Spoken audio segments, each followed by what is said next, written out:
Yeah, I'll get to that in a minute. Yeah. So, all right, guys, what happened on the Saturday after the election? So, Saturday after the election, I was here at the Capitol, and going home, I got a tip that there were ballots on airplanes.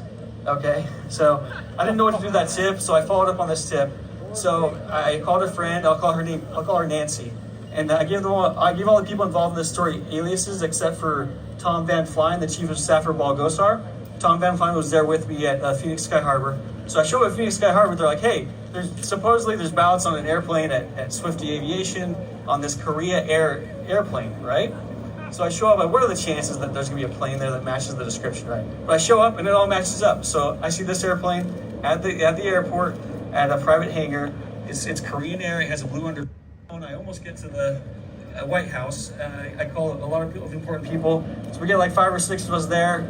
And so we're trying to get the Homeland Security to check out the plane, but they're lazy and Homeland Security doesn't do their job. So we are not able to stop the plane from leaving or investigate further. But the important part about this story is, so we had this rumor going around. You know how it is with the rumors on Facebook for Republicans, right? Oh, I saw a plane with ballots. So anyways, so this rumor went around, and someone named Stacy, I'm not going to say her last name, but she was talking about this as well. And someone named Scott Koch found out she was talking about ballots on airplanes, and he thought it was his airplane, but it was a separate plane. So he shows up, he social engineers his way into Stacy's kitchen. So Scott Koch is in Stacy's kitchen, and Scott Koch is talking, and Stacy's like, this is kind of weird. So she starts recording with her phone, right?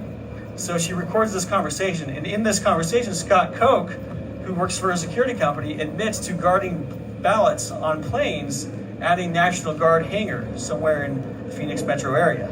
So he thought that she was talking about his plane, the National Guard plane. So if this is true, guys, like if there is a plane at a National Guard hangar with ballots on it, under whose purview is the National Guard in Arizona? Doug Ducey, right? So this is an explosive story. We just broke this story last week with Stu Peters, Minnesota radio talk show host. And you can go to my blog and read about it too at ryanhartwig.org. But the story's out there. So we need to nail down a few things. We corroborated that Scott Koch indeed is related to the Koch brothers. His own boss knew that. We know that Scott Koch worked on the F-35 airplane, so he has some kind of security clearance corroborated by his boss at Mayhem Solutions Group. So there's a lot of facts that we have. Well, once again, he's on tape admitting that he guarded ballots on planes, which were delivered to Phoenix, the Maricopa County Election Center, and also to Las Vegas. From where? And they say there's no evidence of fraud at all. We have people on tape, right? From where? We don't know where the ballots came from exactly. We're trying to investigate that. And so Sidney Powell is aware of this, and I submitted a declaration to Sidney Powell. So that's going on. One other thing I just want to mention, I helped another guy come forward in Tucson. His name is John Haluska, and he was a GOP poll observer in Tucson. And he showed up to work to volunteer that day at 5:30 a.m. And immediately, as soon as they found out he was GOP, they kicked him out. Well, they told him to go sit in the corner, right? Go sit in the corner of the room. And then they kicked him out of the building. And when he was outside, he saw 2 vehicles arrive with Massachusetts plates.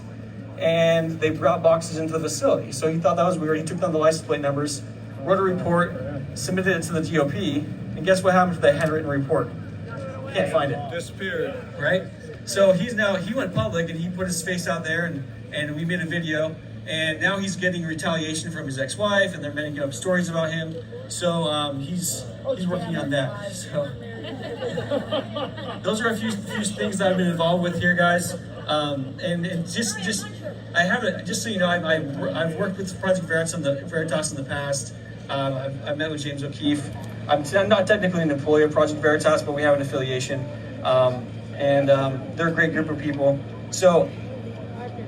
Last thing, guys, just time is running out. We need to do a full court press regarding election fraud here in Arizona. I give that stuff to Sidney Powell. I hope they can make something happen with this. There's a lot of moving parts. There's a lot of things going on. What we do know is that we need to continue to open the lid on election fraud. When you expose the truth, those involved tend to run away. Just like cockroaches when you flip on the lights, right? So we see this with the Maricopa County Board of Supervisors. They are now scurrying like cockroaches to cover up their complicity in election fraud in Arizona. So guys, my name is Ryan Hartwig. I blew the whistle at Facebook with the help of Project Veritas. I'm an Arizonan, and